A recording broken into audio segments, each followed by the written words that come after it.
नमस्कार दोस्तों। तो आज की कहानी का शीर्षक है सबसे बड़ा सबूत। दरबार में कुछ दरबारियों का काम ही यही था कि जैसे भी हो तेनालीराम को नीचा दिखाया जाए, कोई ऐसा षड्यंत्र रचा जाए जिससे तेनालीराम महाराज की नज़रों में गिर जाएं। तेनालीराम से ईर्ष्या करने वाले अधिकारी पिछले काफ़ी दिनों से इसी प्रयास में लगे थे। इस बार उन्होंने तेनालीराम पर भ्रष्टाचार के आरोप लगाकर महाराज के कान भरने शुरू कर दिए। इस समय भी एक दरबारी राजा के पास उपस्थित था। महाराज, यदि जान की अमान पाऊँ तो कुछ अर्ज करूँ? हाँ हाँ, कहो, क्या बात है? पहले आप अभय दान दें तो कहूँ, डरते हुए दरबारी ने कहा। ठीक है, हम तुम्हें अभय दान देते हैं, अब कहो। निर्भय बोला, सुनने में आया है कि आजकल तेनालीराम अनाप शनाप तरीकों से खूब धन बटोर रहे हैं। वे आपके परम प्रिय हैं, इसलिए किसी की हिम्मत नहीं होती कि आपसे शिकायत करे। बेचारी प्रजा दो पार्टों में पिस रही है, एक और आपका डर है तो दूसरी ओर तेनालीराम की घुड़कियाँ। बड़े ही प्रभावशाली ढंग से दरबारी ने अपनी बात रख दी। ठीक है, हम इस बात तथ्य की जांच कराएंगे। महाराज चूंकि जानते थे कि दरबारी तेनालीराम से जलते हैं, इसलिए शिकायतें करते रहते हैं, अतः इस प्रकार कहकर वे बात को टाल जाते थे। इसके बावजूद यह क्रम बदस्तूर जारी रहा। दरबारी भी हार मानने वाले नहीं थे।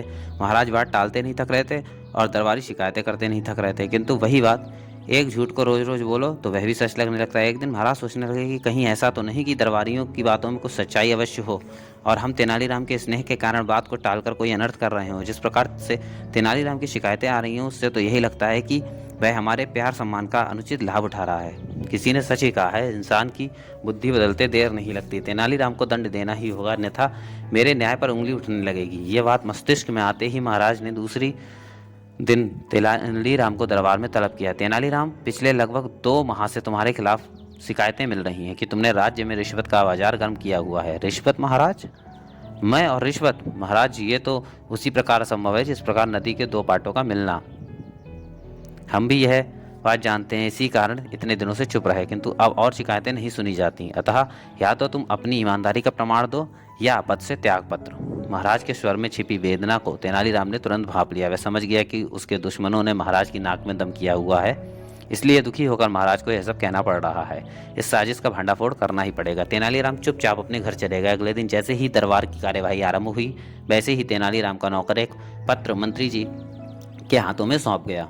सभी ने आश्चर्य से एक दूसरे की ओर देखा। मंत्री ने पत्र लेकर महाराज की ओर बढ़ाया तो बोले, पत्र पढ़ा जाए, इसमें अवश्य ही तेनालीराम की बेगुनाही का सबूत है। मंत्री पत्र पढ़कर खोलकर पढ़ने लगा। महाराज, सशत प्रणाम। कल मुझ बेकसूर को भरे दरबार में बड़ा लज्जित होना पड़ा। मेरे दरबारी साथी भी मेरे खिलाफ ये आरोप सुनकर चुप बैठे रहे, जिससे लगा कि मैं उनकी नज़र में कसूरवार हूँ। महाराज, मुझ जैसे सत्यवादी के लिए ऐसी अपमानजनक स्थिति बेहद कष्टकर थी। ऐसे जीवन से तो मृत्यु ही श्रेष्ठ है। इसलिए मैं स्वयं को नदी की भेंट चढ़ा रहा हूँ। ईश्वर से यही कामना करता हूँ कि महाराज के नेतृत्व में विजयनगर राज्य खूब फले फूले। आपका सेवक तेनालीराम। पत्र का मजमून सुनते ही महाराज ने आंखें मूंद ली। आंसुओं के 2 मोती उनके गालों पर लुढ़क आए। फिर एक दीर्घ निश्वास लेकर बड़बड़ाया, हे मेरे प्रभु, यह मैं कैसा अनर्थ कर बैठा। तेनालीराम जैसा अनमोल हीरा हमें कहाँ मिलेगा?